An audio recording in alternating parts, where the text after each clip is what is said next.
All right, you are tuned in to Saint Life Podcast, episode 1. And I got my man Curt Kennedy with me today. What's going on, bro? You know what I'm saying? What's good, fam? I had to ask you to jump on here with me. I'm always talking to you behind the scenes. And We do. Whether it's a video call, whether it's a phone call, whether it's through the podcast, some way we're going to talk about these things.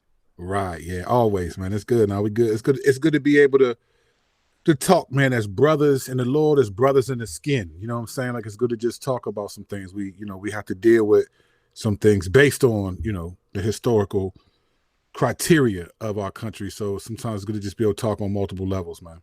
Absolutely. And, we fought in the trenches against Vody Balcom, so we good. Yeah, right. You know what I'm saying? People, they scared to release that footage, man. They don't want to release that footage. You know what I'm saying? People online talking about, I bet you. It's like, you're going to see some chinks in your man armor. They released that footage. Oh, that was the Battle of Lancaster.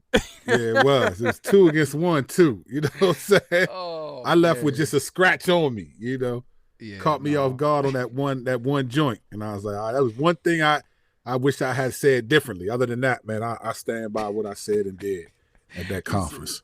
You was like Thanos, huh? You was like, all this for one drop of blood. Yeah, it was like, I mean, to be honest with you, man, like I knew they gonna come with it and I didn't have the other guy that was supposed to be there. There would have been more, but he's a little bit more left than me. Like I'm not really. He's on the left side. He would have been more offended. Yeah. So I thought it was wise of him to just pull himself out and not do it. So I was like, all right, I'm fine with it. Like, I take all that smoke. So I was there, and I didn't have any expectations. And I think people don't realize, man, like I'm a confident dude, and I'm, because I came from where I come from, and so that's a part of me. Mm-hmm. But I'm not like, I'm not trying to defend a position.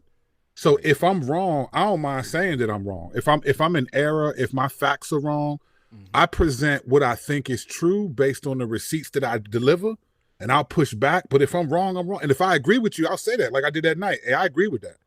I agree with that, what they talked about. So I agree with that. However, but let me nuance that because, so anyway, I'm not always trying to defend a position where I feel like a lot of these guys, like Vody has a position he has to defend.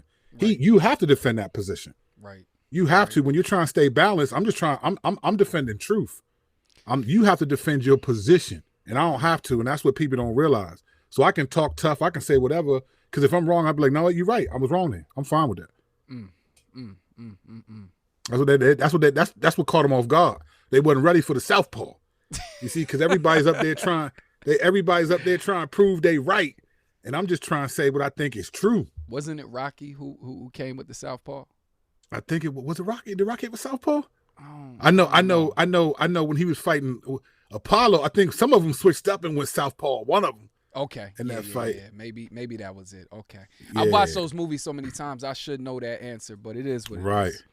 Yeah, but anyway, that's man, out, we gonna get into all of that. I didn't mean to start off with the smoke right away, but that's kind of how I am. That's kind of how Curt is. We didn't plan that one. But you're a complex man. Like when I think about your life, when I think about getting to know you as a person, man, I'm realizing you're like you're like an onion or like a triple layer cake where there's just so much to you, and there's more than just one layer to who Curt is. Yeah. There's Curt Allen, the pastor. There's Curt, the writer, the podcaster, and then there's Curt Kennedy, the rapper. There's Curt, the husband, the father, the individual. There's so many layers to you that honestly, I'm glad you even, were able to do this with me. This is going to be a mini series. I'm hoping for it to be 3 videos. So this is video number 1. What's up? And again, shout out to you for even making time to do this. Yeah, man. A lot of layers, man. Literally. A lot of layers. Yeah. So this one, we're going to get to know you a little bit so they can know where you're coming from. I feel like a lot of times I'm defending you behind the scenes or explaining who you are to people because they come up to me. Your name comes up in conversations a lot, man. And it's not always good, but it's not always bad. A lot of it is like, who is this guy? Like, am I understanding him right when he says these things? So a lot of times let me just say this, man. The reason why I'm laughing I'm not laughing because just what you're saying. I'm laughing because it's been my whole life. Okay. So Okay. it's always been, when I was a kid, when I was in like elementary school even, Yeah. my teachers, I would get in trouble for being like a ringleader. And they would be like, man, when you come into class, everybody wants to listen to you and you can affect the classroom. And I was like, man, I'm 8, 9 years old. Like, why you putting that on me? Like I'm in it, like I'm coming in here like, everybody, let's get up and leave. Like I ain't do stuff like that. I crack some jokes. I'm a kid, man.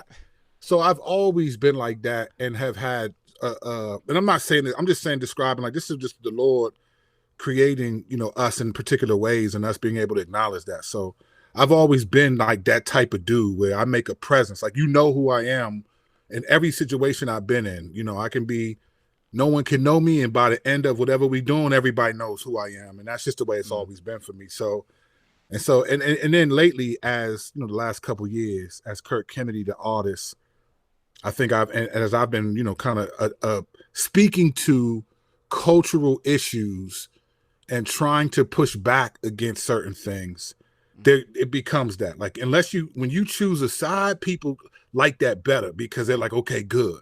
But they don't like when you say, no, I don't blame with Black Lives Matter. I don't blame with them. However, you can't say that black people, and then all of a sudden it's like, man, so people want you to be simple, and I just refuse to be that way. And let me, it's not that I refuse to be that way. I'm just not that way. And I'm all right with that. I've been this way my whole life, and I'm good with it. Yeah. So that's why I was laughing. I was like, when you said people be coming to you saying this and that, yeah, I was like, okay, cool. You seem to be not content with people putting you in a box. You don't like to be put in a box. Yeah. Yeah. No, I don't think so. Now, I don't think anybody should be put in a box unless that's what they want to be. Because I think when you put somebody in a box, to me, you're saying that that's all they can be. That's all they are. And I think we're all complex people. And depending on what you go through in life, you're going to break out of whatever box you were, And I'm going to make a graphic analogy real quick just to make a point. A woman who gets raped, like if she's going to be different after that. She ain't going to be the same after that. When you go through things, you go through trauma, you go through tragedies, you go through certain kinds of sufferings. A woman loses a child, she's going to be different after that. A husband walks in and finds his wife cheating on him, he's going to be different after that. There's going to be things that affect, and I'm using kind of extreme examples to make a point, is that God is immutable, we're not, right? So we always going to be changing. So when you talk about putting people in a box, that's basically saying this is all you're going to be and all that you are. And I don't think anybody should be that way, because we're all going to grow and change and experience life and process it in such a way that it's going to shape how we do things and why we think the way we think. And some people, if they don't like that, like, I'm okay with that. I think what people struggle with about me is that I don't care if you struggle with me. And it's like, I'm okay with that, because I'm not here to please everybody. I'm here to say what I think is true and where people agree with, and I'm helpful, cool. What you disagree with and you don't like, cool. I'm the same dude regardless of whether you like me or not. Right.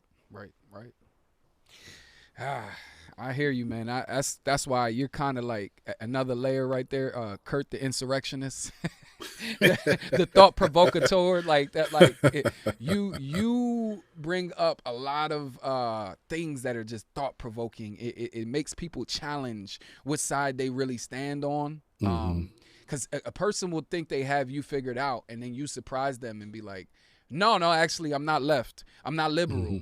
And then sometimes I'm sure you'll get the, oh, no, I'm conservative, but I'm not that kind of conservative. Right. Yeah. Yeah, you're right. Nah, I mean, again, as you heard the most recent Cross-Examine episode. Shouts to Cross-Examine. You know what I'm saying? Yeah, let's get into that. You heard the most recent Cross-Examine episode where I talk about, so let me tell you what I try to do, man. We're guided by scripture. But there's one verse in particular that, and I've never told anybody this. There's one verse in particular that guides the way I think about things. I mean, there's a lot of stuff. All of sin and fall short of the glory of God. So that's why I can't be on one side or another, because I just can't do it. I can't be a conservative or just a liberal, because all of sin and fall short of the glory of God. But the verse that really guides Curt Kennedy in my music and what I talk about is Ephesians 5:11. Expose the deeds of darkness. So like, my music has never really been about like bars and punches, and it's not like I don't have some of those, My music is like, I would call it discernment rap. Like, do you see what's going on? Do you see this? Let me push back. Let me show you what's happening in the culture. I want to expose this deeds of darkness. Right. And because there's darkness on the conservative, and we're going to use these terms because just on the political side, but there's darkness on the conservative side. There's darkness on the liberal side.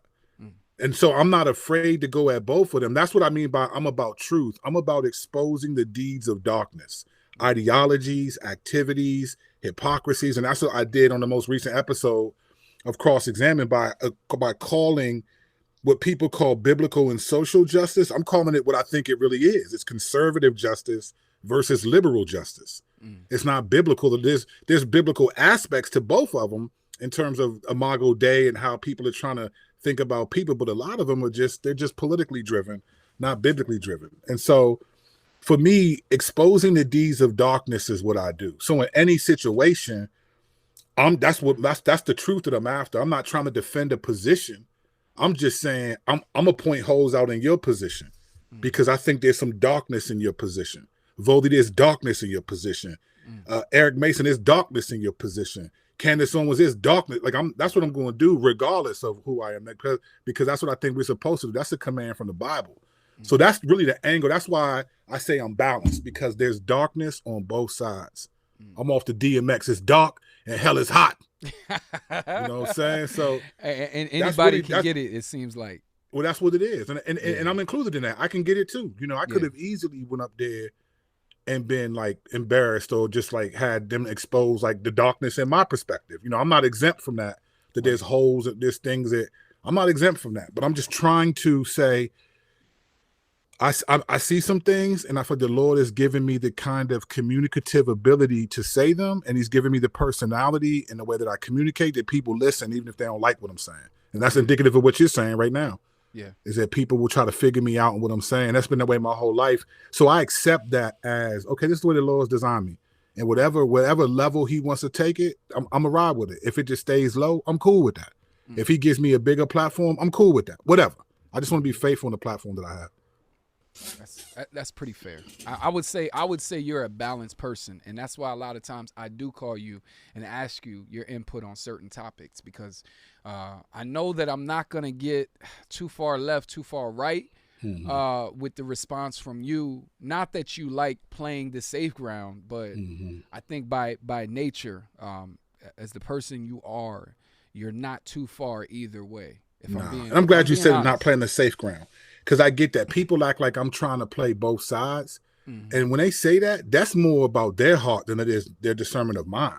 Right. That has nothing to do. That's your heart, because you decided that you can't be balanced. That's our culture is so triggered because of issues and misunderstandings of justice that people have determined that you have to choose one or the other. Listen, the only choice I have to make is for my salvation, and I've made that choice. Jesus Christ. After that, like and when I say, I mean all things connected to Jesus, right? After that, though, I don't gotta follow your lead. I don't gotta follow the toe the line. I could be like, hold up, I don't know if I agree with that. Hold up, I actually agree with that. I don't gotta toe the line. Yeah, I think too many times we see people that will idolize theologians. They'll idolize even pastors. Idolize a political side. They'll idolize all of these things as if you stand on the wrong side, your salvation is in jeopardy. But brother, that's the stuff I'm talking. See, that's American evangelical Christianity. It's American evangelical Christianity has so removed itself from applications of the Bible by using sort of colloquialisms, things that just don't make sense, like look to the foot of the cross, and at the foot of the cross everything's level, and when you say, don't get me wrong, Hebrews says look to Jesus, right? But when I'm struggling with something, what does that mean, fam? Like, I don't know what that means. Or people will say stuff like this, and Vody says this in his book. He makes this point: the Bible is sufficient. Like, what can I get from CRT that the Bible doesn't teach me? Okay. These dudes take the Bible too seriously. And let me say what I mean by that. Because people will be like, oh, listen, fam, when your chest is hurting, what verse do you read? What verse do you go to? No, you go to your doctor. When your doctor gives you an evaluation, what verse do you go to confirm that? Mm-hmm. What verse do you go to confirm what age you should baptize your children? Mm-hmm. What verse do you go to vote or not vote or do what? Which verses tell us what eschatological position to choose? What verses tell us how to get married, from going from single to getting married? What's the process that the Bible lays out? There's so many things. Look, the Bible is sufficient for everything that it teaches us about life and morality, salvation and morality, but it doesn't cover everything. It's not a rule book like, oh, go to page, Matthew 517 verse 12. You will homeschool your children. It just doesn't do that. And these guys act like the Bible's sufficient in such a way that you lead people astray, because it's hypocritical, because everyone looks to other sources. The Bible's not political. So how do you know who to vote for in certain situations? How do you know? It's just ridiculous to me. And so and this is the stuff I try to point out. And and people get offended sometimes because I actually rocked the house of cards that they built. I just come around, just blow it real quick and show you. You put a little bit more glue on that thing. You know what I'm saying? That's all. I'm just put a little bit more glue on that thing, Right. It's just, you worship theologians and, the American Evangelical Church. And again, this isn't every person, right? But we talk in generalities to make the point. If you qualify everything, you lose the sting of what you're saying. Right. So the American Evangelical Church, obviously not including everyone. We're not monolithic even as a church, as we're a diverse group of people. But it has largely lost the concept of being a Berean. We just trust. It's called what I call platform epistemology, where you look at these platform epistemologians. You assume that people with higher platforms have been designated by God to dispense wisdom to the rest of us, and that's the same thing that the disciples thought about the rich people. When a rich young ruler walked away, and then Jesus said, "It is easy for a camel to go through the eye of a needle than for the rich to be saved." And they were like, well, then who then can be saved? Right. They asked that question because in their minds, God blesses the rich. They're definitely saved. And Jesus just said, those are actually the hardest people to accept the gospel. We always think that people are blessed that are necessarily not. And we follow these people blindly instead of saying, wait a minute, do I? And again, because the political side of our culture has been so connected to the church, we just don't even realize that most of what we're defining as biblical is actually conservative or liberal, especially as it relates to justice. That's something that you talked about on your last episode, which is we're not really fighting biblical justice versus social justice. We're dealing more with conservative justice versus liberal justice. 100%, bro. Yeah, 100%. Obviously there was an episode. I wanted to get some stuff off my chest, but I write now for Substack, so you can go to curtkennedy.substack.com. And get my newsletter, and I write about. So there's a lot more I'm going. My next post is going to be on this. It's called Jesus, Justice, or Just Us, and I'm going to be writing about this particular topic with some other things, and exposing what conservative, justice and liberal justice really are, and how neither of them are really justice or just us. Yeah, that's going to be the name of the article. I had an episode for a podcast. Before I did the Wrath and Grace podcast, I was doing my own podcast locally. And that was one of the names of our episodes, was Justice or Just Us. That's crazy. Yeah. No, that's it. I mean, that's real. And that's how we think about. So yeah, man, I'm coming, you know what I'm saying? For however long the Lord allows me to be here, I'm going to say something. And if people like it, cool. If they don't like it, cool. I'm with it. Well, let's talk about, all right, let me ask you this. Your church, you pastor where? So our church is in Riverdale, Maryland. It is about maybe 8-10 minutes probably outside of Washington, D.C. So we're in what's called PG County, Prince George's County. Our church is down the street. We have a major Division I college, University of Maryland, the Maryland Terrapins, the Terps. Okay. That college is a mile away from our church. Gotcha. And so it's a huge, as you know, Maryland has won NCAA championships. It's in the Big 12. It's a popular Division I school. It's right around, we're in almost the same. That's called College Park, right? Them type of campus is going to have their own name, so there's College Park, but College Park is a mile away from my church. So I'm right outside of DC. Okay, so you would say that your church is multicultural, or more white, or more black, or more, what would you say? Our church is a couple hundred people, and I think we're like the United Nations in that joint. So we're diverse, not just ethnically, but diverse in terms of season of life. Right. So I got old people who look like Colonel Sanders in my church that would say, that's my pastor. And then you got young dudes tatted up with dreads or whatever coming to the church. The range is wide, and there's a lot of people that's black, white. We're largely black, white, and Hispanic, Latino, and we have some Asians and stuff like that. So there's a good mix. Like if you come to our church on a Sunday, it'll be like, wow, this is really diverse. Like a nice, especially if everybody's there. You might have a couple families on vacation. They might be like, oh, this is predominantly black. Or, oh, there's a lot of white people here more than I thought. And it's like, okay. But I mean, when we're there, it's a good diverse church. Okay. The reason why I'm asking that is because at the conference, and for those of you that don't know, maybe this content will come out one day soon enough. I know that Johan is working on the website, and he says once the website's up, he's going to put this content out. But we did a Wrath and Grace conference here in Lancaster, PA. I want to say at the end of January 2021. This is this year. So just a few months ago. And one of the things that you said while you were there, Curt, was the problem is that we have all of these Christians dealing with issues that don't even pertain to them. They don't even have to deal with half of these issues in their church. So why would they get so upset? Why would they go and divide themselves against people when they don't even have to deal with most of these political and social issues in their church, right? That's what 100. you said. You said, mind your own flock, pretty much. Yeah, no, I mean, I agree with that. I think this,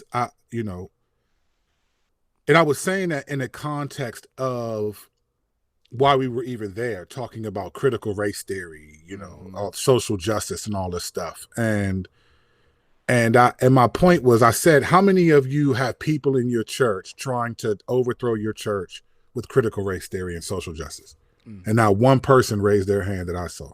And you're talking, there were a couple hundred people in that room. My point was this, and I said this, look, if Vody is down in Atlanta and calls me and said, hey man, some foxes that came and attacked my sheep, and I'm gonna be like, where are you in Atlanta? I ain't gonna be outside with my shotgun because that's a little bit far away from me. But if he's in the next city, I'm gonna be like, I'm posting up then because they might be on their way over here.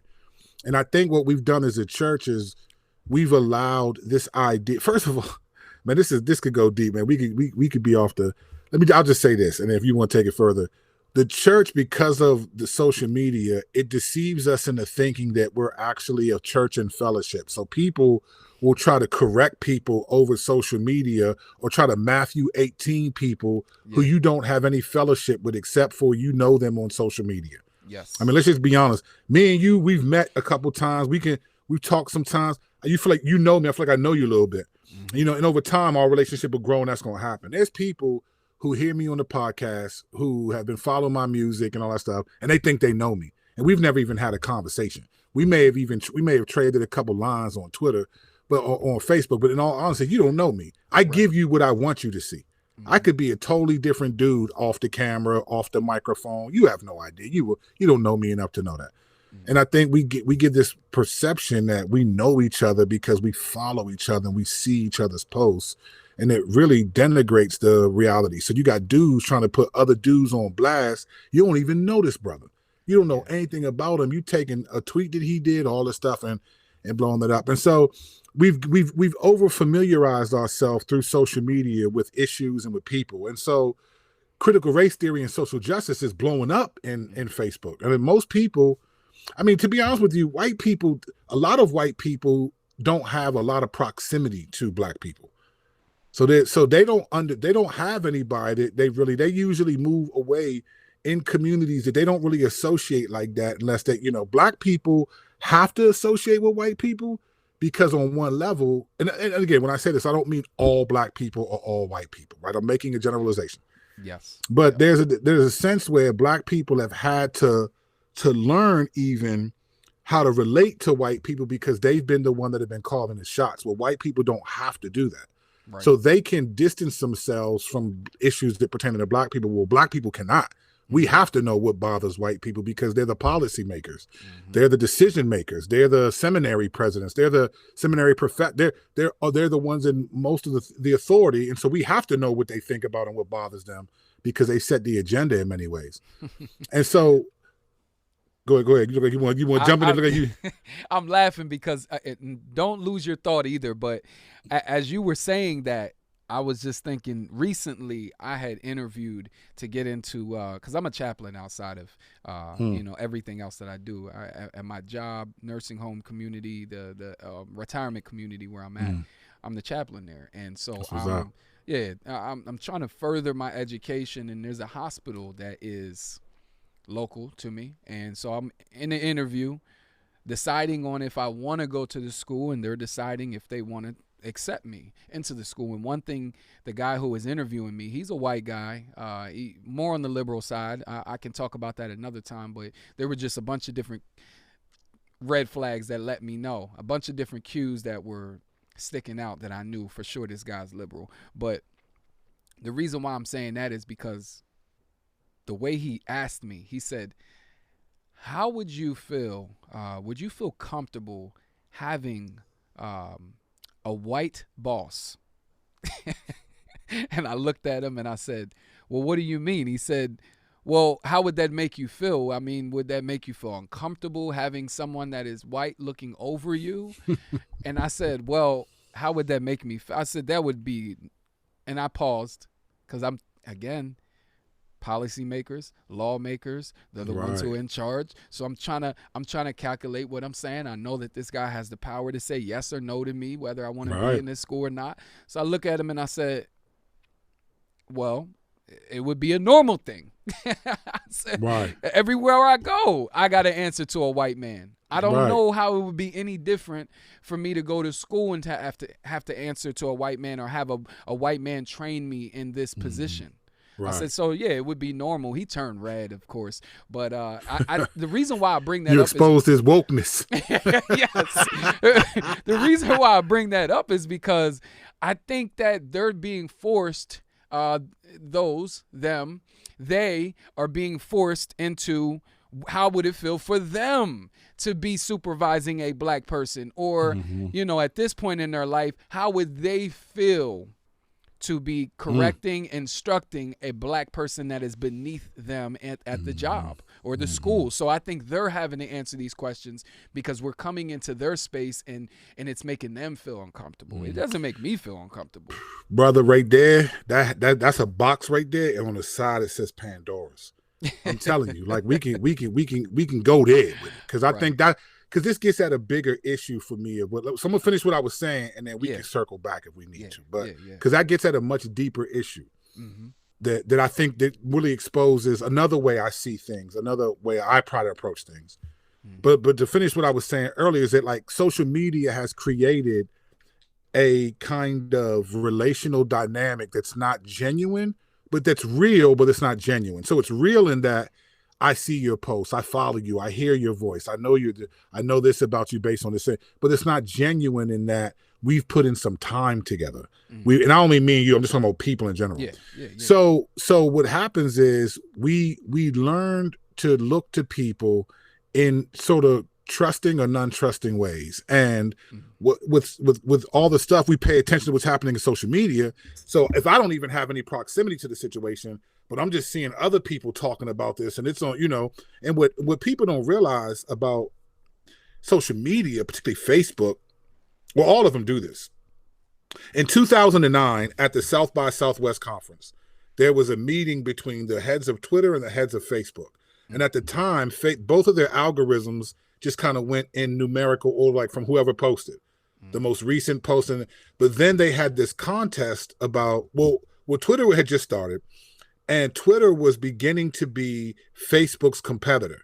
So both of these corporations met, and they kind of developed a contest to define who can get their followers to stay on their sites more. And that's when the algorithm started changing. And algorithms, what they did was, let's show people the comments that get the most attention. They get the most so we want people to stay there. So we're going to show you, what pics get the most likes, what comments get the most, what posts get the most comments, what's the most engagement on a particular post. And that's how the algorithms are shaped. And that would keep people there longer. So that favored people who have bigger platforms because they already have people that follow them. So whatever you say is going to hang around more than someone like me who doesn't have the same platform as like a Vody or a Shai Lynn or even a Tim Brindle, right? They got bigger platforms on the social media world. Mm-hmm. So what the social media algorithms do is they kind of put you around people. When they start realizing you click on what you like and what you respond to, they shape it so that all of a sudden you're getting the feedback and you're getting posts of people who are similar to you. So they kind of create digital echo chambers that affect our digital nervous systems. Mm-hmm. And so now you're looking at things online and thinking, oh, everyone's right. I mean, everyone's thinking this way. You know how people talk, man, a lot of people are struggling. How many people is a lot? Oh, it's 2 of us. I don't say a lot then. That ain't a lot to me. And so, so how people tell you that, well, yes. Man, a lot of people are complaining about what you said in the message. It's like, who was it? It was these 2. That ain't a lot. You know what I'm saying? That's them too. So social media, the minority a majority voice. Exactly. And that's what social media does. It's giving you, it's not a lot of people that think this way. It's only a little bit. It's a perception gap. Yeah. There's a perception gap. And so when we talk about these issues, we then look to people that we think, okay, who's talking about this? It'll point us to that. And those people become the beacons of absolute truth for us. And then it becomes easy. It's easier for me to trust Vody or Eric Mason or whoever than it is for me to do my own research and see what do I actually think about this. Yeah. And that's why we get into a lot of these situations that we're in, which I'm defining as conservative and liberal justice. It's not biblical and social because you're listening to the wrong people because these people aren't even defining it. Right. I mean, one of the ways you can know, like if it's, look, for all the people who are against social justice, the statement against social, Vody and all them folks, right? Mm-hmm. If they're really biblical in what they're thinking and the left are not biblical, then why don't they use biblical terminology? What is a social justice warrior? What is a virtue signaler, a gaslighter? What is a white supremacist? How do you repent of white privilege? How do you repent of being a leftist? Mm-hmm. How do you know why they don't use biblical terms? Because it's not biblical. Right. There's nothing because they don't even do the work to tell you. So if I say, hey, listen, I'm a social justice warrior and I want to repent. Let's just say you say that. Mm-hmm. What do? Become a conservative? Mm-hmm. Like, that's what I mean. Like, that's the problem. These things are not biblical, brother. They talk as if they are, and people get all lathered up thinking that they're talking about, and fam, you don't even realize what's happening. Mm-hmm. There's nothing biblical. I don't know how to tell someone if you gaslight. What does that even mean? How do you repent of that? Mm-hmm. If you have white privilege, what do you do? Mm-hmm. And so we filter everything through the political lens. Mm. Because like I said in my last post, American history is also American church history. The American Revolution is also called the Presbyterian Rebellion because it was a religious war as much as it was a war over taxation without representation. It wasn't just to separate from the King of England. It was a religious war that was deeper. And so American Christianity has been intertwined with American politics for so long that by the time it gets to us, we have a theological gospel, a theopolitical gospel. And this is what we're dealing with. We're dealing with this. But I don't want to hurt you. This is the first one. We don't want to hurt them. No, we're actually going to get into politics, I think, the next episode. This one I wanted to deal with, again, sticking to issues that we deal with in our flock. So, all right, the reason why I even bring up all of these black issues, I don't want y'all to think that we're just totally obsessed with just talking about race. We're not. Right. There's a reason why we bring these things up is because these topics come up. So I would say the 3 topics that would come up in my own church, and maybe you could agree as well, is racial tensions or racial reconciliation, justice and all things related to justice situations. And the third would be the abortion. We support abortion. It's called Love Life, where they will not only encourage the mother to keep the baby, but they will walk alongside that mother. They will help her find a home to live in.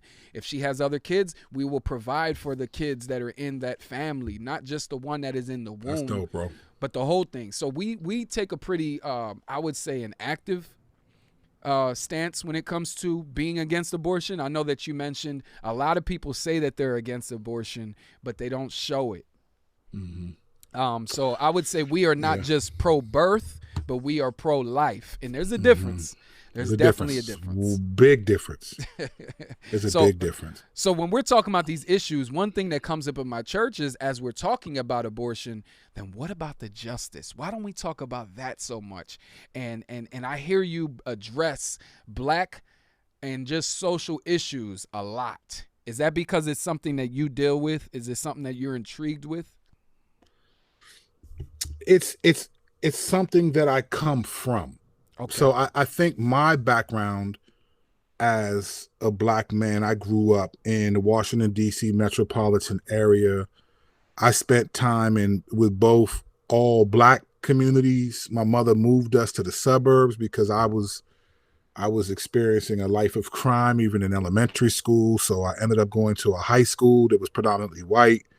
And so I've personally been around predominantly white folks for some time and predominantly Black folks. And so I get things about each side because the other side doesn't get, because I've been around all white people and I know what that's like. My theological training, I was at a mega church that was predominantly white for almost 8 years. Wow. So when I talk about white evangelicals, I've been around white evangelicals for a long time and I've learned a lot from them and I'm grateful for them. So but I also see some of the blind spots, and I've been talking about these issues before these issues. Listen, I've been caring about Black issues before Karen was caring. You know what I'm saying? Like, a lot of these people are just starting to come to these things, and I've been doing this for a minute. I've been in a predominantly white church since 1999. Not right now, but I was there from 99 to 2008. 2008 is when I became a pastor at the church I'm currently at. I've been there 13 years.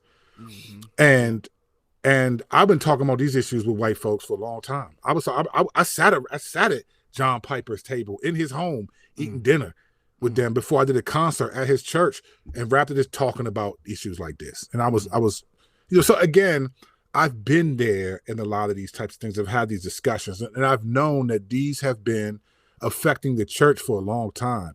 What makes me laugh is people think that everything was fine and then CRT came. And if you've been around for a long time, what you realize is CRT came because everything wasn't fine. Right. And there was a lot, and I'm not saying I bang with CRT. I don't bang with it, to be honest. I don't have any use for it. But it's a response to the problems that were already present, right? Yeah, it's CRT to me. Oh man, we can get deep. CRT to me is a frustrated response of tons of conversations and perspectives that had been had up to a point, but that were at some point dismissed. And what people have to realize, and I'm not blaming white people for this, but white people, in particular white men, have largely been in charge of what it means to be an American, the American dream, and the running of the American Evangelical Church. It's mostly the conference leaders, the publishers, the seminary professors, the seminary presidents, the presidents of certain denominations. They have largely been, and I'm not saying that's wrong, that's just the way it's set up. But when that happens and you get other people that don't have that, you can't live in the 21st century and pretend like everything you do is as congruent with the first century. It doesn't work like that. All these people think they're biblical, and you don't realize, nah, fam, your perspective is because you're a 20th century, 21st century white person who's trying their best maybe to see and apply the Bible the way it was, but you're applying it based on who you are. And because you have a lot of white people, it's funny, in the history of race relations in our country, it's typically the Black people that will go to white churches, not the white people that will go to Black churches. White people will go overseas. They may do overseas missions more because they're at churches that got money that can send you overseas. Right. But you don't see a migration into black churches to try to make them. No, as a matter of fact, most of the multicultural churches aren't even led by black men unless they're mega churches like Tony Evans or something where you got 40,000, 10, 12, 20,000 people going, and then people just going to church to go to church at that point. Mm-hmm. Like, I'm proud to be at a church where it's just two black elders primarily. We have a leadership team that is diverse of men and women on that leadership team, white and black and all of that, Hispanic. But in terms of eldership, it's me and Mike. And so, and you know, and I'm black. You know what I'm saying? Like, I ain't no Carlton in me. So when I teach, when I do that, you know what I'm saying? People understand that. And I'm that for a purpose, right? Because so this is what's happening in the church. So now what you see happening is people are no longer trusting the way white men are defining American evangelical Christianity. Mm-hmm. And a lot of that comes from a lot of conversations about racial dynamics. People don't know a lot of these big name white pastors around 06 to 2010 were asking dudes like me, how do I get African Americans to come to my church? Yeah. People don't know this, that we were having these conversations. They don't know that when John Piper put out Bloodlines in like 2011, we knew that this conversations were brewing. And this little brouhaha wasn't going to last but so long because it wasn't based on biblical relationships. It was based on assimilation. It wasn't based on a genuine reconciliation. It was based on assimilation. If black people will come to white churches, we'll make them diverse. But what a lot of these white guys didn't know, well, black people were going to come to white churches with black issues, with issues that they care about. And then that started to raise concerns, and then it blew up. So CRT and all this stuff is not, it didn't just come out of nowhere. And this is why I have problems with like voting in these books, because there's no narrative. They act like dudes just are believing the left narrative and trying to smuggle it into the church. And it's like, fam, the Lord is allowing this to happen for a much deeper reason than just leftist ideology or white nationalism, Christian nationalism, white supremacy. There's a deeper issue here. The Lord is exposing the deeds of the church and the lovelessness, the presumption on people, and now saying, listen, these dudes are still believers. Right. They just no longer trust you. You're no longer going to be the one who defines what American evangelical Christianity looks like. You're not going to prioritize justice in certain things, and we will. Because here's one thing that I would love to see for anyone who thinks fault lines or the social justice stuff is wrong. What are the actual actions of social justice that are sinful? That's what I want to know. What are the actions, not the ideology? I get that there are degrees of power structures and power dynamics, and it's either oppressed or oppressor. I get that. I'm not talking about that. What are the actions? What things do social justice people do in the community? So if they care about criminal justice reform, that's unbiblical? Some would say maybe the organizations that a person will side with. So let's just say they use Lecrae as an example. Well, now Lecrae is over there siding with a pro-choice pastor. You see what I'm saying? They would say he's fallen into that trap of the CRT, and he's fallen into the trap of affiliating himself with the wrong side. And so that's the action right there playing out. Well, here comes the problem with that, though. Okay, one, that's one man. Okay. Two, you don't know. The Pharisees said the same thing when Jesus was reclining at the table at Matthew's had a party for him, and they said, "Man, why is he sitting? He wasn't there teaching; he was chilling." And the Pharisees were like, "Why is he sitting there with tax collectors and sinners?" So again, unless you hear Lecrae say, "I endorse abortion and everything else," you don't know what he's doing there. Right. And I'm not defending him per se. I think he's made a lot of dumb decisions. So I really don't, I'm not a Lecrae fan, but what I am also, I'm more of a, how do we evaluate these people biblically fan?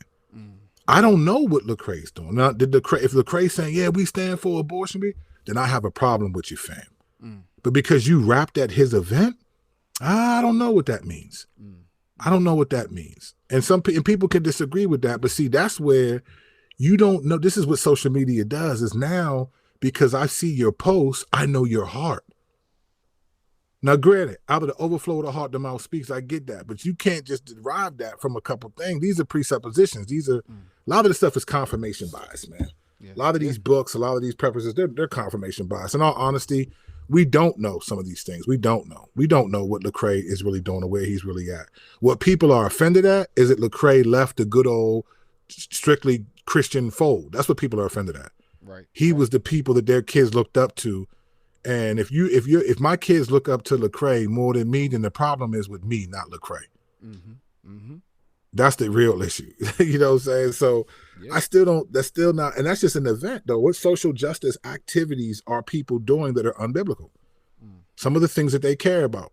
Now, granted, even LGBTQ, bro, like, listen, I am biblical in my understanding of sexuality. But this is America, right? These people should have a right to work, have jobs, and not be discriminated against because of that. Even be on insurance policies with each other, have their wills written. They should be able to do that. This is what. Listen, America. Me and Shaq had this conversation, I think, even last night. Like, America is not a Christian nation. So when you say stuff like they're trying to destroy the church, no, they're not. It's just that Christianity is not the only thing people stand for. People have competing issues. And so if you're a government official, you're trying to appease millions of people. Mm-hmm. You're trying to care about, and sometimes those people have views that are going to conflict with each other. They're not going to all stay the same. And so that's what happens. So again, for me, I talk about these issues because I grew up sort of in the hood and in the woods, if you will, in the hood and in the suburbs. I grew up and saw two different worlds. So I understand the police brutality, the dynamics of law enforcement. I've seen some terrible things that they've done. I've been exposed to that.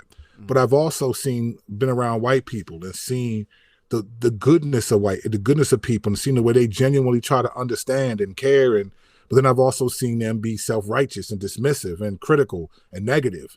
So I've seen all of that. So for me, and this is why I have to stay balanced too, because I have an obligation to my church.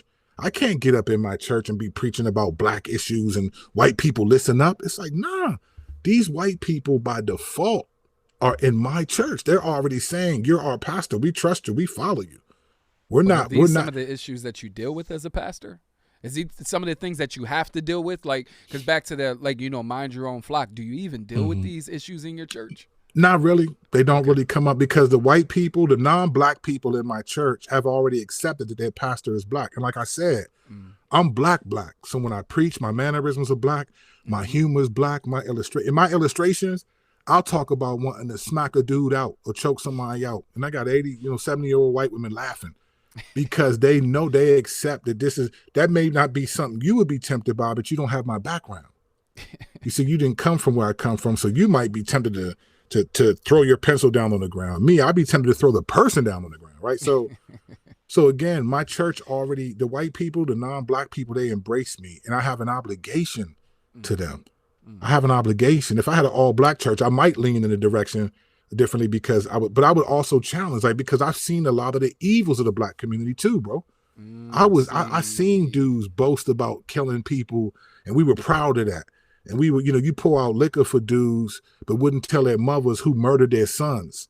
Like I've seen the evils of that black community too, but I've also seen black people trying to get out and I've seen gangsters cry because they wish that their life circumstances could change. It's not as easy as people make it seem like. Well, go finish high school, all this stuff. Man, fam, you know what?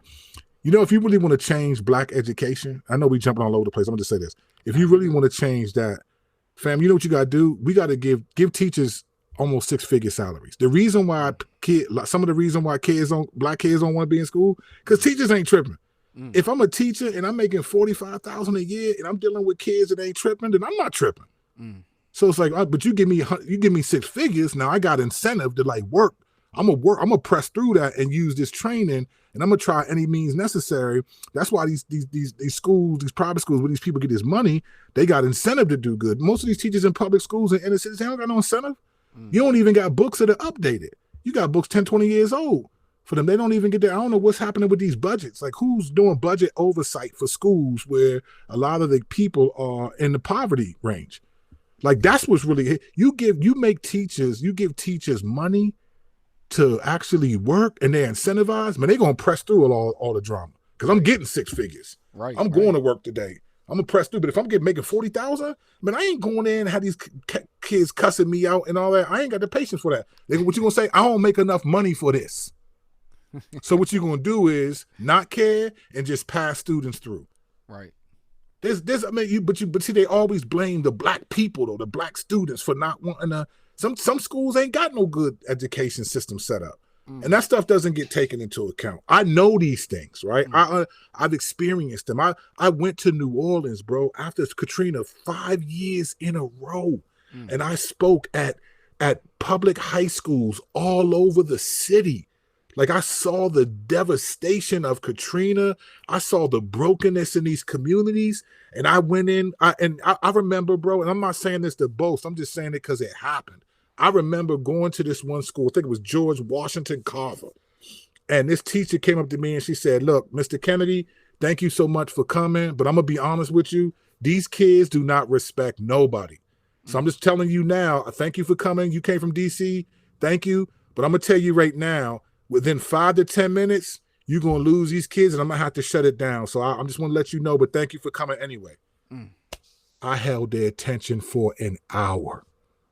She came to me afterwards and said, Mr. Kennedy, and I'm sorry, I'm affected, not because it's the Lord's doing, but I saw the brokenness in these kids. And she said, Mr. Kennedy, I've never seen anyone hold their attention for an hour speaking the truth that you were speaking. She said, so now I got to buy all of them ice cream. She's talking about hundreds of kids, all of them ice cream. And then she said, when can you come back? There we go. That happened to me all over New Orleans, bro, where people would be like, man, and this isn't about how good I am. This is the Lord just allowed me to capture their attention for years on end. There were people who would come back to hear me talk who heard me already. I'd be like, how many of y'all heard me last year? And they listened like they never heard me before. There were people that were broken, bro. These kids didn't want to live in these communities and see, I've seen that side of it. So when I push back because I've seen good and bad white people. I've seen good and bad black people, and I ain't buying the narratives on either side. This is why I am the way I am. This is why I stay balanced. This is the stuff people don't know. So when they mock me and try to say, oh, you just trying to play both sides, I just laugh. I do little gifts in there and just mock them because you don't know me. You don't know nothing about what I'm doing. You have no clue as to why I'm motivated to do what I do. That's why I am the way I am. That's the key. Because I've been in the trenches. That's the key. That's the key. What fires you up? It's because you see these things in real life, and the Lord. And that's the thing. See, that's another element to this whole. Because I want to get back into that too. The abortion versus justice conversation is that God will give each of us convictions the way that He does. He will wire us to be passionate about certain things, and other people's, they're not so passionate about other things. So, brother, that's what you just said is one of the greatest teachings that would, if people believe this, would change a lot of this. What you just said is 1 Corinthians 12. It's the body. This is what's missing from the conversation. The body. The foot cannot say to the hand, listen, everyone's trying to make you a foot or a hand. Right. And the fact is, no, listen, here's the problem with the left. The left thinks everything should be about racism and everyone. That's what liberal justice does. Liberal justice thinks everything should be about racism. That's the problem with liberal justice. That's exactly what it does wrong. Liberal justice thinks everything should be about racism and everyone should be about it. And it promises that if we can do that, we can eradicate it. And that's not it, though. You can't have everyone be about one thing because now we're at Babel. No. We ain't trying to be all of one mind and all of, no, that's not what we're trying to be. God says, I got a body. I want the arm. So we want people to focus on racism. We want people to be there and focus on, I want people to be there at the abortion clinics. I want God's righteousness to be there. But I personally don't have the conviction to do what y'all do. Right. But I love it. I watch the videos of Los and y'all, sometimes other people on Facebook. because I don't have that conviction though. But that's not what I feel called to do. I'm doing what I feel called because that might not be my body part. Right. You see what I'm saying? Like so we want people in politics. We want people talking about these things. We want people talking about criminal justice reform. We want people talking about abortion and being there. We want people that dealing with the issues of sexuality. We want Christians all over the place, and so does God, because that's the body. Yeah. But we're acting like everyone has to only care about abortion. If you're not passionate about abortion, then you're not genuinely. That's conservative justice. Or it's the other way around. Conservative justice. They feel like all we have to do is be passionate about justice topics, and it's like that's it. It's like, no, we can be passionate about what it is that the Lord. What I think the problem is when people start dismissing, when they're dismissive of a person's passionate convictions. 100. Yeah. So like that's what I'm getting at. Yeah, go ahead. No, I was going to say, but that's exactly what you said. That's what I'm getting at. Is like, we need more teaching on the role of the body from that 1 Corinthians 12, which I plan on doing coming up in some writing. But that's one of the keys. There's a couple keys that are missing here. That's one of the main ones. Listen, I don't care if you care about abortion. Go get it, but don't judge me for caring about criminal justice reform. Don't try to pull out some stats and tell me that this is a false cause I'm after. No, it's not. No, it's not. Even calling people, you listen to the episode, you heard about what that one bad apple did on the police force, right? Yes. They got to overturn 400 convictions because of one bad apple. And we know from the Bible, ain't no such thing as a few bad apples. All have sinned and fall short of the glory of God. Absolutely. There are probably more police that are bad apples, that are arrogant, that are power tripping than you think. You know what I'm saying? Yes. So to me, you dismiss people's concern over here, and you never see Jesus do that though. You won't see Paul. You just don't see that in the Bible. You don't see the dismissiveness of concerns. You see, okay, if they're not saved, they got to ultimately put their hope in the Lord.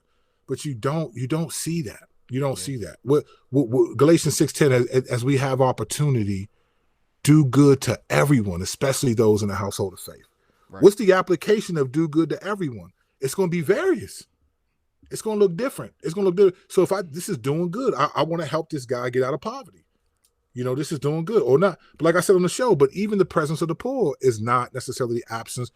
Again, some of this stuff is just so conservative and so liberal that we don't even realize what's going on. Right.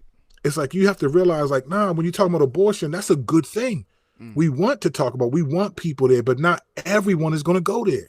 Right. And when it's conservative justice judges you for not caring about abortion, that's their gospel right there. That's their salvation. You need to. It's like if you don't care about abortion and you don't care about Jesus, and it's like, look, Jesus ain't say nothing about abortion either. If you want to play that game, he ain't say nothing about abortion. And it was happening too. It was happening because people always bring up how the early church was there for, the early church were there for the orphans and the widows and the babies that were being left on doorsteps. They didn't just start magically appearing whenever Jesus left the earth. Right. There was babies being left on the doorsteps whenever Jesus was alive. So if he didn't deal with that at the time, it's because obviously there were other things that he had to deal with. But the thing is, Jesus said, greater works that he who believes in me will do. Jesus never intended to do everything. Right. He did what needed to be done so that the church could do what it needed to be done. That's just a confusion of our role in Jesus's role. Right. I mean, like the poor, like I said this on the show, right? Where does the Bible say that the purpose of us being around the poor is to help them become rich or help them become not poor anymore? What verse says that? There's no verse that no, you know why we're around the poor? So that we can learn how to be more like God. Right. Jesus said the poor you will always have with you.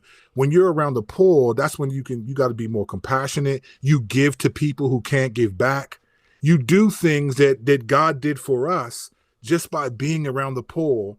And it's not about bringing people out. So when Candace Owens and them critique, welfare and all this stuff about, look, these people it ain't changed nothing for them. We're not supposed to bring that's conservative justice. That's sort of, capitalistic epistemology, right? That's not what this is about. We're supposed to be around the poor and the widows and the orphans of our day, Mm-hmm. because those are the people that are the most vulnerable in society.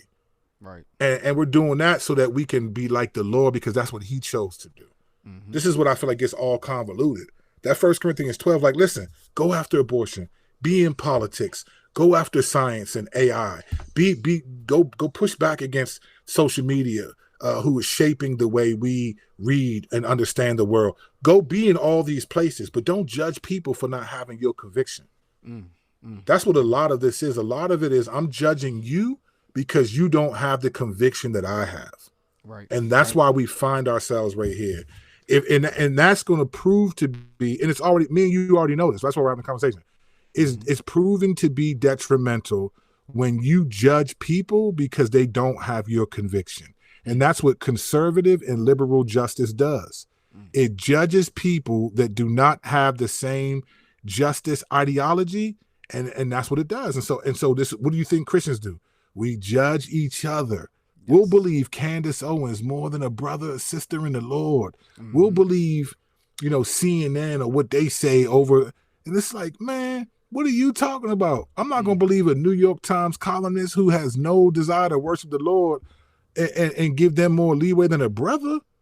Like, this is the type of stuff I'm talking about. Like this, that's what I mean about this conservative and liberal justice ideologies. These things are not, we need people. Righteousness comes to bear because God already poured out his justice on Jesus. Jesus is the embodiment of justice. Righteousness comes to bear now, and that justice is applied through the church. We go here. That's why he said, go into all the world. The reason why the Bible doesn't tell you who to vote for, because the church is going to be in different types of dynamics, socioeconomic dynamics. Like, if you're in China, you ain't voting. If you in the Middle East, you don't got no say in who's in authority over there. Yeah. But you still got to worship the Lord. If you in Africa in some places, you ain't got no authority over but you still got to worship the Lord. Believers aren't in one nation like Israel where they can all follow these one set of rules. Right. It's like, now you're everywhere. You got Christians in America that have a democratic system. In the UK, democratic system. But there's some countries where you got believers that they ain't got those luxuries. If you get caught with a Bible, they're going to kill you. You know? They're going around raping women who they think are Christians and forcing them to accept Islam. Like this is the reality for the church today. And we can't look. That's why we have to have a 1 Corinthians 12 mentality. But we're so arrogant and so triggered that it's going to take, I think, persecution for us to get rid of all this dross and just deal with who's believing in Jesus. That's who I want to be around. Yeah. That's what I think we're just going to get to, because the church has lost its ability to be in any effective. I honestly believe the church has lost whatever effectiveness it could be. And a lot of it comes from what it allowed itself to happen historically. This is what Vody wasn't getting. Yeah. The church, the reason why people are with gay marriage and all that stuff is because they think the church was wrong on slavery and racism. And so now I don't trust the church on marriage. You'd be shocked, bro. It's a wild, man. It's wild, man. Did you watch that PBS series on the Black church? I didn't watch all of it. I think someone told me about it, and I watched some of it. I saw some of it last night. I didn't get to watch it all. Honestly, I started seeing a certain agenda being pushed, and I was I lost a little bit of interest in the first episode. I'll probably go back to it, but I'm only bringing this up is because when we do deal with these topics right here, a lot of times you can hear people's agendas very clearly from the gate. You can tell what it is that they're trying to get out. I'm hoping to have these conversations to kind of squash or eliminate those type of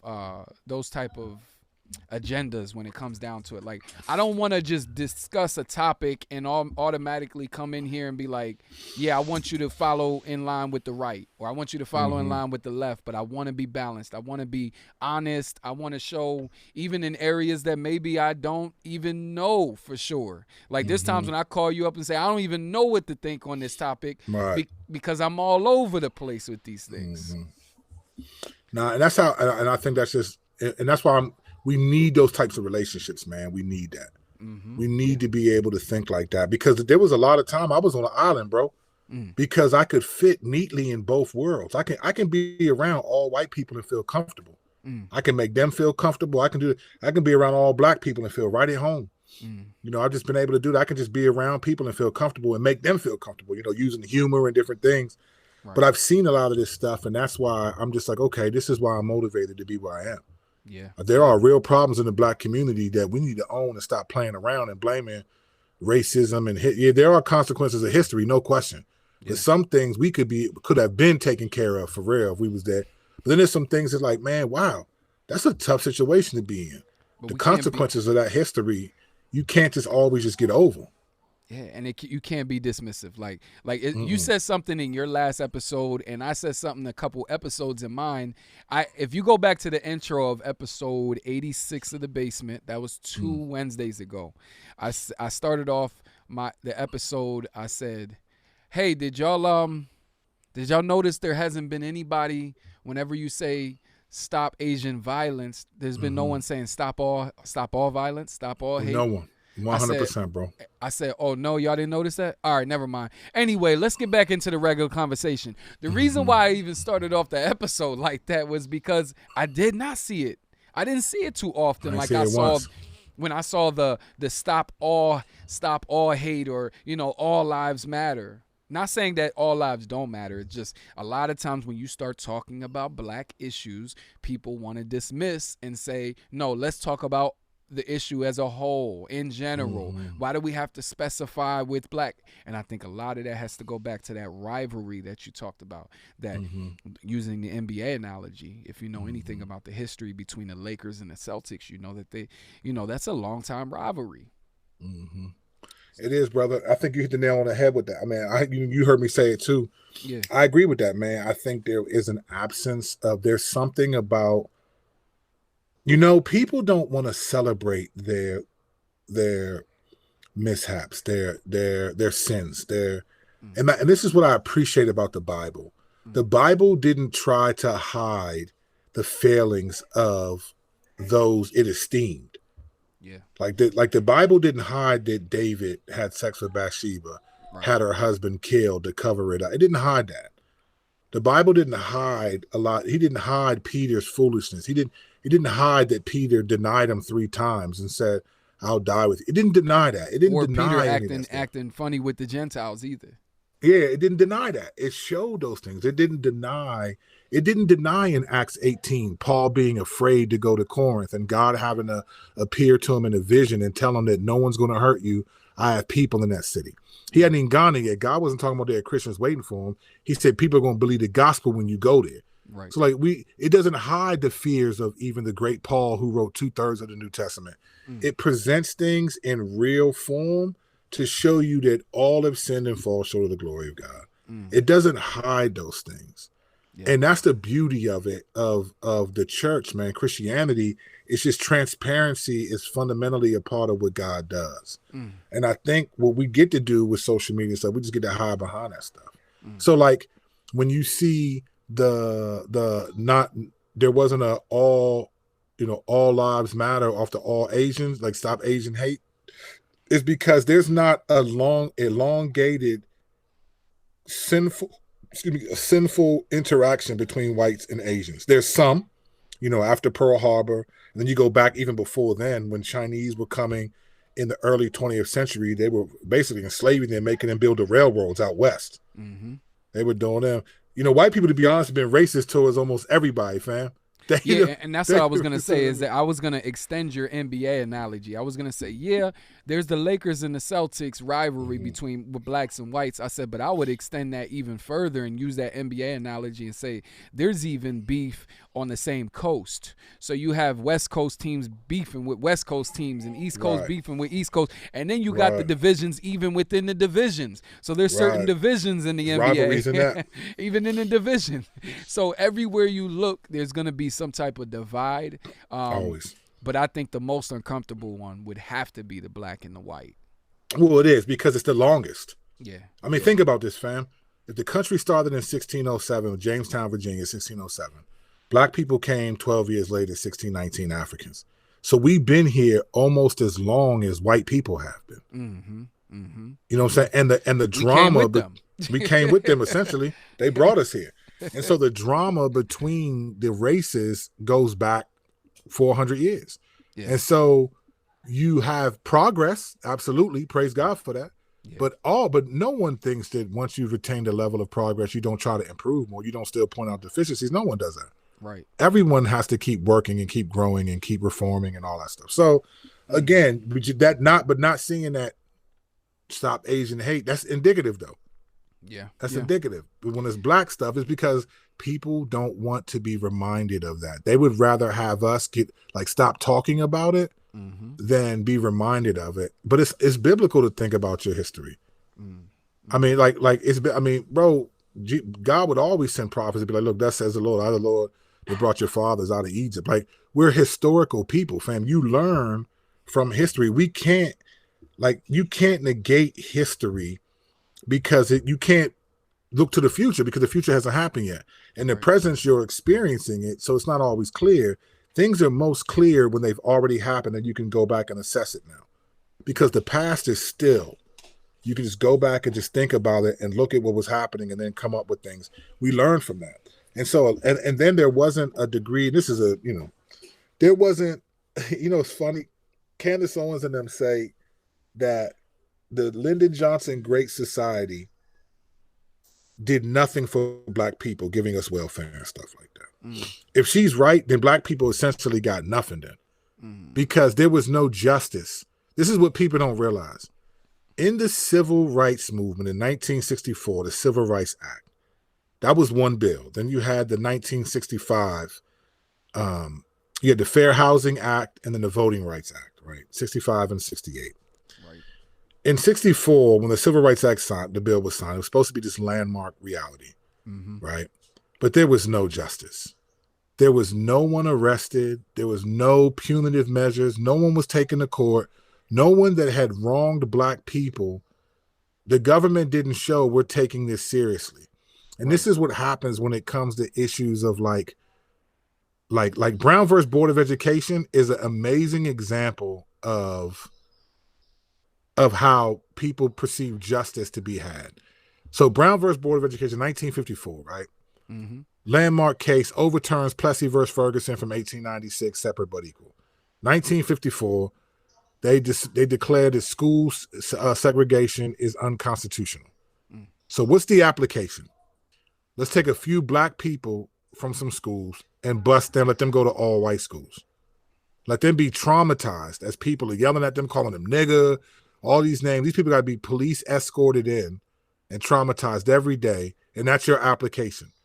Why didn't they send black kids and black teachers to white schools and white kids and white teachers to black schools? Because then they would have realized, them white teachers would have been like, hey man, these books is 30 years old. We need new resources and new materials.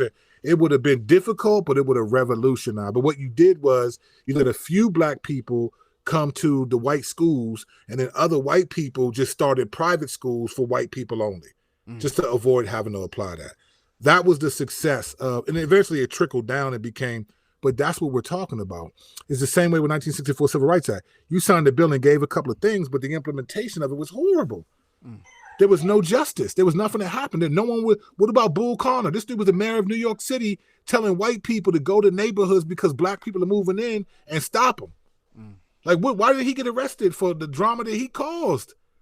Why did he get arrested? Why didn't you go arrest anybody from the Ku Klux Klan? Why wasn't there any, you know why the FBI didn't investigate them? Because the FBI was still investigating and falsely imprisoning black people up to 1971 in COINTELPRO. So again, you want people to say, oh, systemic racism ended in 64, but then in 1971, the federal police department, the FBI, gets exposed for falsely imprisoning, planting, and assassinating black leaders in the community. And that happened because 4 white people walked into an FBI office of the Ali Foreman fight. The FBI office shut down. 4 white people broke in and found all these documents of sinful criminal treatment of black people, and they exposed it. Sent it to Washington Post and all of it. By 1973, Congress declared it legitimate and shut stuff down. And that was supposedly after systemic racism ended. So this is what I'm saying. There was no justice. So when you talk about the Jews got justice, fam, they got the Nuremberg trials. They got reparations, billions of dollars. To this day, they still get money. France, Poland and Germany still give money to Jews, in which the U.S. is the brokerage. They're the one that dispenses the money to these Jews. And you acting like black people were supposed to finally be satisfied that there's not going to be any laws that stop us. Like, this is what I mean. Like, you can't make this stuff up, fam.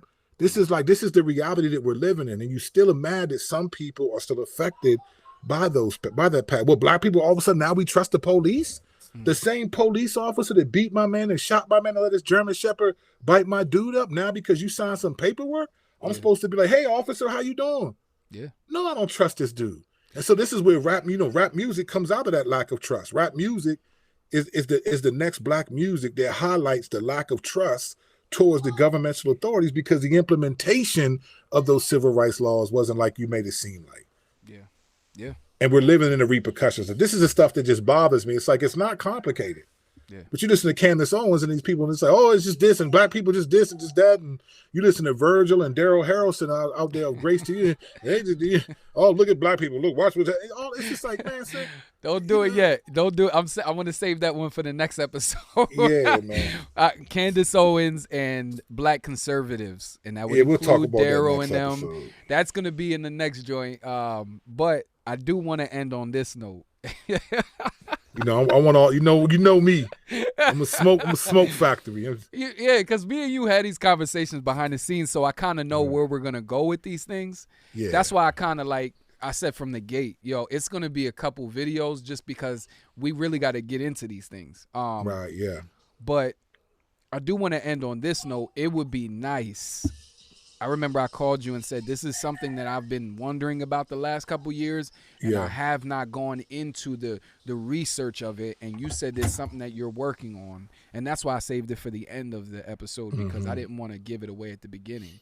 But something that you're working on is the link between the Greek word that is used in the New Testament for righteousness, but it also can be looked at as justice as well. The link between the two. And then I don't know if you're going to go this far, but even the link or the understanding of the word justice in Hebrew, the word meaning philanthropy and charity. It's a form of social justice in which donors benefit from giving as much or more than the recipient. So you have God calling his people to provide justice to the rest of the people in the land. But just that link between what God deems as good and holy and righteous, and how he connects that to showing justice to others. Yeah, the Greek word group that justice comes out of is diakosis, right? However you want to say it, right? Yeah. It's diakosis. Yes. So that's the Greek word group, and justification, justice, it all comes out of that. But when I say that, it translates in English as that. The challenge, though, is this: the English word justification doesn't always capture what the Bible means by the English definition. See, the English definition of justification is essentially one making themselves right, justifying themselves. Then you got the legal biblical term where you're declared righteous before God. You're justified, justification. But the better word, the better translation of the Greek words in the Septuagint even that God is using for justice and justification is rectification. Rectification is a better translation for what God is doing, because justifying and justice, these things sound like ontological attributes of God that we don't have, right? But rectification is actually describing God righting wrongs. That's what rectification means. He's going to right the wrongs here. And so when you look at the Old Testament, you look at, whoa, this is what he's talking about. I'm gonna do this. I'm gonna bring justice. God is saying, I love to right wrongs that have been done. That's what I do. And so when Jesus comes, he's the fulfillment of that, of righting wrongs that have been done.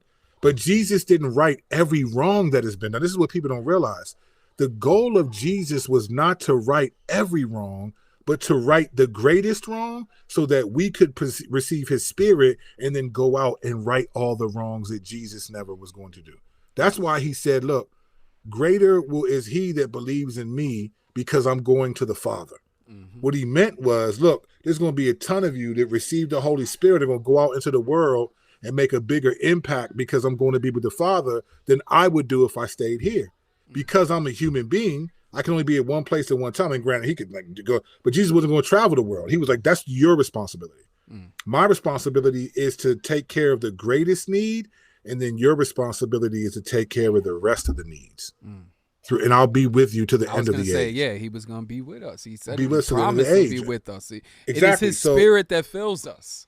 I mean, think about this, fam. Think about this for a second. Think about this. People people going to get offended when I say this, and I'm used to that.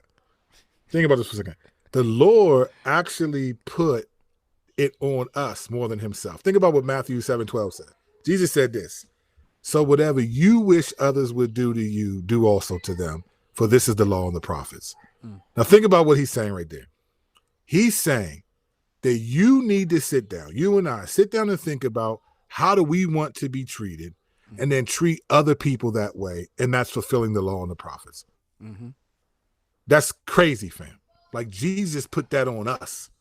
Said whatever you wish others would do. They call it the golden rule. Whatever you wish others would do. And we in the world use it, treat others the way you want to be treated. Right? It's just it's a fundamental. We can't even do that. Like these people the Christians be arguing online. So this is what you want? You want people to be arguing and judging your motives all the time? That's what you want? No. That Jesus put it on us. Right. He said, look, whatever you wish others would do to you, do also to them. That's the law and the prophets. And we can't even do that. If every believer really, and I mean really sat down and thought about, man, I want to be treated with respect. I would like to have the benefit of the doubt. I would like people to be gracious with my sin and give me room to grow. I would like people to speak kindly to me and, when I'm struggling, encourage me and not just mock me.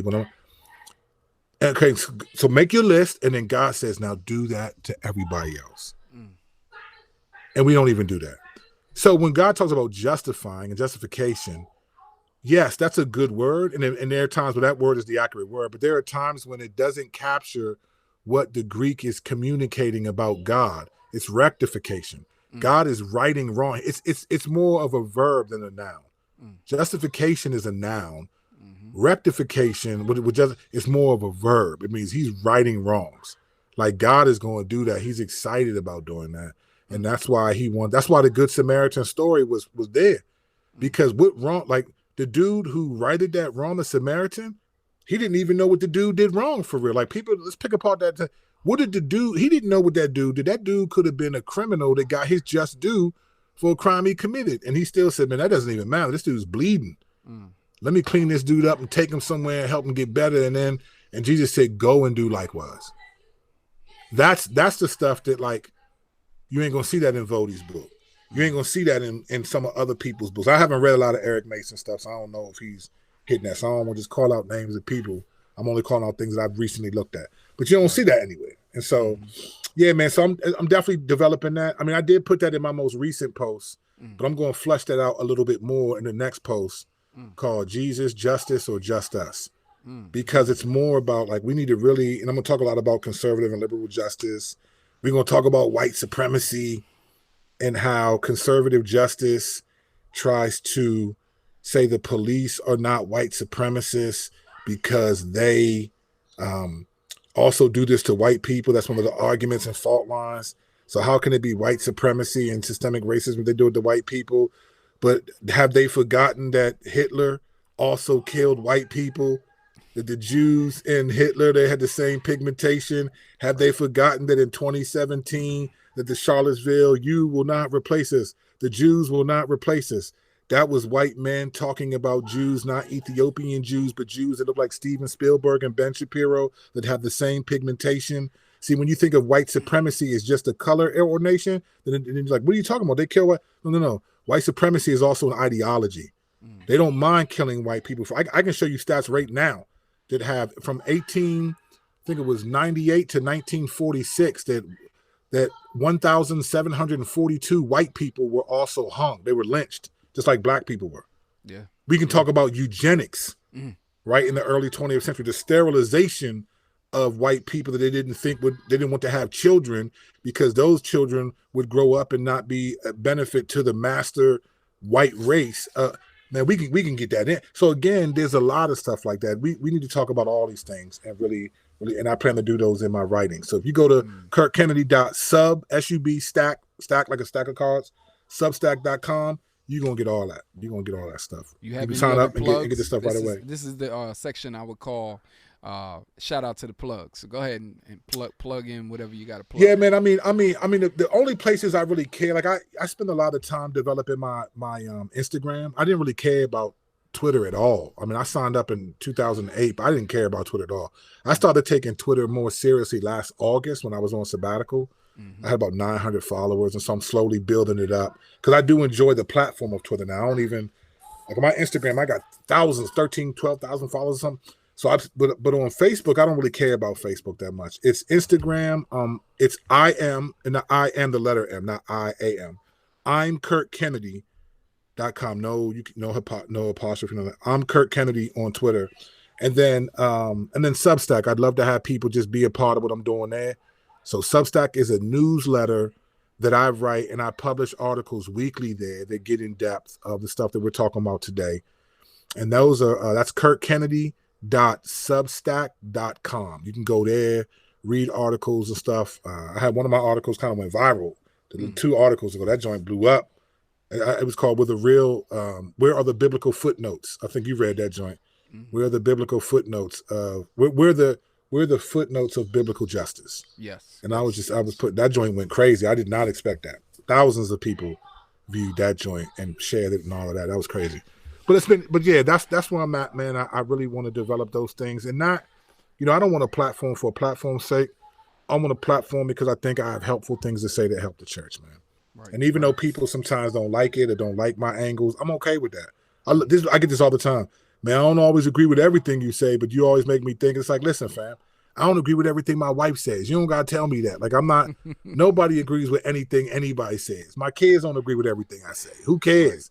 I don't need to know that. Just say, hey, man, this was helpful. Thank you. And it's like, no one agrees with anything. We don't even agree with everything God says, if we're being honest. So hold up. So again, on one level, you know what I'm saying? Just keeping it thou wow, right? We don't even agree with everything God says. So it's just funny to me when people say that. But I also know what people are saying is like, look, man, they're covering their bases. What they're saying is, look, you make me think. And that's all I want to do is help people think. And I know it's going to rub some people the wrong way, my personality, all that stuff. I'm good with it. I've been this way for my whole life. I ain't changing for a few people online because they don't like stuff or whatever. So yeah, well, that's what's up. And you got the Cross-Examine podcast. Cross-Examine podcast, man. Go check us out, man. The Lord has given us a lot of grace. Cross-Examine podcast. Me and my homie Strack, Abner Gonzalez. Yes. So the homie Strack. We do that every week. We drop an episode every Friday. So you can check us. Cross-Examine with an E, no D, not Cross-Examined. Cross-Examine. You'll see a cool logo, black and silver letters that say Cross-Examine. Season 3, episode 30 is the latest episode. That's us. And if you're in the DC area, the name of your church? Solid Rock Church. Come at 5401 Good Luck Road, Riverdale, Maryland. We'd love to have you join us. Got you. One more thing. How about sources? When it comes to these things that you're saying, what can people, and as you're starting to name a few of these credible sources, things that you've read, things that you maybe talked about in this episode, as we're talking about justice, we talked a lot about justice this episode. We did, yeah. What are some good sources? And if you have any black sources, go ahead and name them. The reason why I'm saying that is because lately there's been people saying, and it's more than 2 or 3 people. I know we said there's been a lot. No, there's really been a lot of people saying, all y'all do is shout out white men, white Eurocentric thinking. And do you have any black sources first that talk about this? And then just go ahead and name some sources. Man, I wish I'd known you was going to say that, because those kind of things. And we can save that for the next episode, because let's save it for the next, because I want to be able to because I got tons of sources, but my mind is going to be like, dang, I got to think through what do I give them, because I'm voracious with the reading. Like I read, and I don't always read a full book. I might read 3 chapters and get what I needed from it. Okay, that's what I read things that either push back on what I think or to agree or confirm what I think. I don't read things that just tell me what to think. I read and listen to people who I don't even listen to people who I think agree with me, mostly, to be honest. I listen to people who I think don't agree with me, to be honest with you, because I want to grow. And I want to be challenged, man. And so when I form my arguments, I usually form them against atheist, popular, secular academics who are really good thinkers, who, you know I wouldn't agree with on something. So, but I would definitely have, because I have some. I'm thinking of names now, but it would be next time I'll have, you know, a list of things that I think people can read, black and white.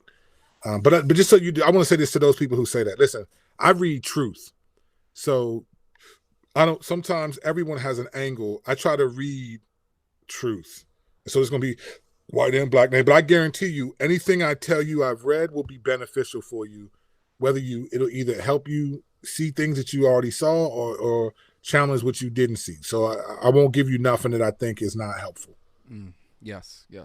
Shout out to you, man. Seriously, I appreciate you even having this conversation. And there's many more. I got some other things that, you know, I want to ask you about. We're gonna get into Curt, the music artist, Curt, the writer, Curt, the Curt, the husband. We're gonna talk about Christian parenting.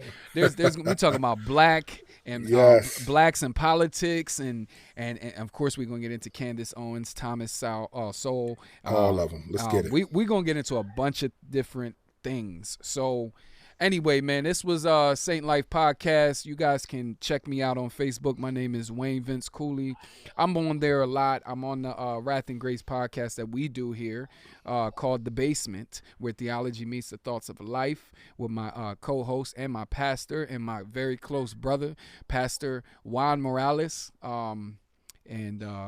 Yeah, I'm trying to think. You guys can also check me out on Patreon if you want to support what is going on here. I just started the Patreon, Saint Life Media. But more than anything, go and check out my YouTube, because I keep everything that I do on my YouTube. My rap music, my sermons, because I also pastor too. I'll be preaching this Sunday actually. That's what's up. Yeah, I keep all of my content up there on my YouTube. You might be watching this from YouTube, so go ahead and be a subscriber. Go ahead and be a Patreon supporter. And I appreciate it. This is just one of many conversations that will be had, Lord willing. Amen. Thanks again, Curt. God bless you. Absolutely, bro. My privilege, man. Looking forward.